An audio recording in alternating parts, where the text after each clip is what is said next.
এই যে দেখো আজকে ১৩ তারিখ। তো সকাল সকাল ঘুম থেকে উঠে পড়েছি, ঠান্ডা লাগছিল বলে বেডশিটটা গায়ে দিয়েছিলাম, ফ্যানও চালানো ছিল। যাই হোক, এদিকে দেখি হুট করে মাদুর পড়ে গেছে ওপর থেকে। বাবাকে তুলে দিতে বললাম। আর তাদের জানেন তো, সে কনস ডালিয়ে সেগুলো বিক্রি করছে। জেঠু এদিকে বাড়িতে এসছে, তো একটু কথাবার্তা বলে চলে গেল। আর আমি বিস্কিট খেলাম। তারপর মা পরে অনেকগুলো ফুল তুলে এনেছে। যাই হোক, সেগুলোই দেখছিলাম, নীল অপরাজিতা আর সাদা বেলি ফুল। এখানে দেখো দুটো মোমবাতি কালী পুজোর সময় জ্বালিয়েছিলাম, অল্প থেকে গেছিলো। যাই হোক, মা মুড়ি দিল, খেয়ে নিলাম। সকাল থেকে কেন জানি না মন মেজাজটা খুব একটা ভালো নেই। তো মার সাথে একটু কথা বলছি ঠিকই, এদিকে মা বলছিল যে সন্দেশটা নিয়ে নিতে, এদিকে আমি এমন নিচ্ছি ঢাকনা খুলে যে ভেঙে গেছে। যাই হোক, তারপর ওষুধ খেয়ে নিলাম। আর তাদের এখানে কোনো দরকার নেই কিছু না, আন্দালের দিক থেকে এসে জ্বালন নিয়ে গেলেও হয়, তবু এসছে এদিক দিয়ে। চুপচাপ বসেছিলাম, হঠাৎ দেখি একজনের ফোন। যাই হোক, তো কথা তো হয়নি, পরে বাবার সাথে ফোন করতে কথা বললাম।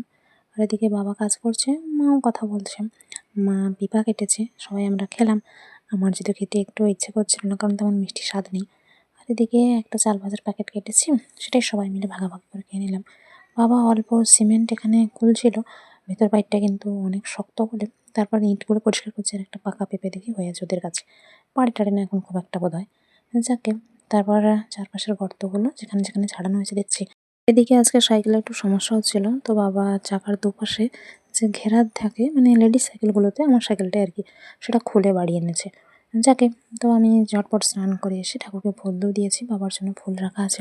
আর আজকের জানো তো, ওই হাঁস ধরা প্রতিযোগিতা হচ্ছিল, কিন্তু এমন একটা বাচ্চা মতো সরু হাঁস এনেছে, সে নিজেও হয়তো অসুস্থ। যাই হোক, সে একটু ছোটাছুটি করার পর অসুস্থ হয়ে পড়েছে, সেই জন্য আর হাঁস ধরার প্রতিযোগিতা হয়নি, এমনি সাঁতার প্রতিযোগিতা হয়েছে। মা দেখতে গেছিলো, আমি যখন স্নান করছিলাম তখন গেছিলো, তারপর ফুল ধূপ যখন দিচ্ছি তখন চলে এসেছে।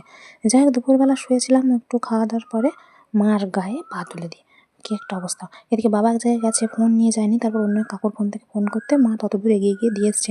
ঘরে এসে দেখে আবার চশমাও নিয়ে যায়নি। যাই হোক, সেটা আর দেওয়া হয়নি। তো বিকেলবেলা উঠে দেখি মা এখানে মুড়ি পেসছে, মানে পয়লা বৈশাখে খাওয়া হবে আর কি। আমি একটু মাঠের দিকে চলে এসেছি।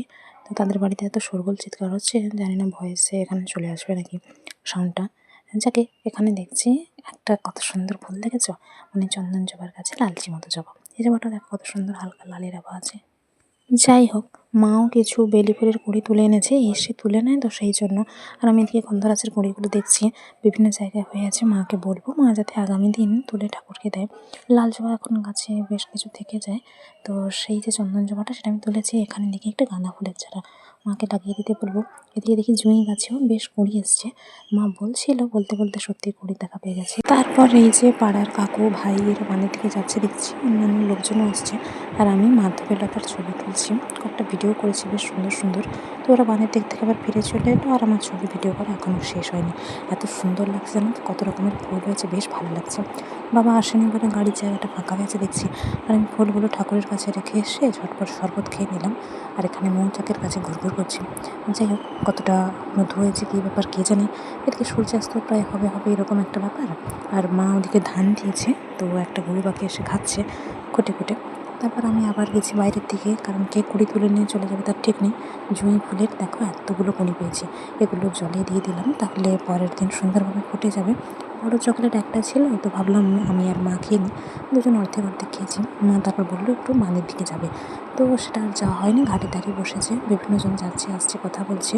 আর চারপাশের কুড়িগুলো যে আছে এত সুন্দর গন্ধ।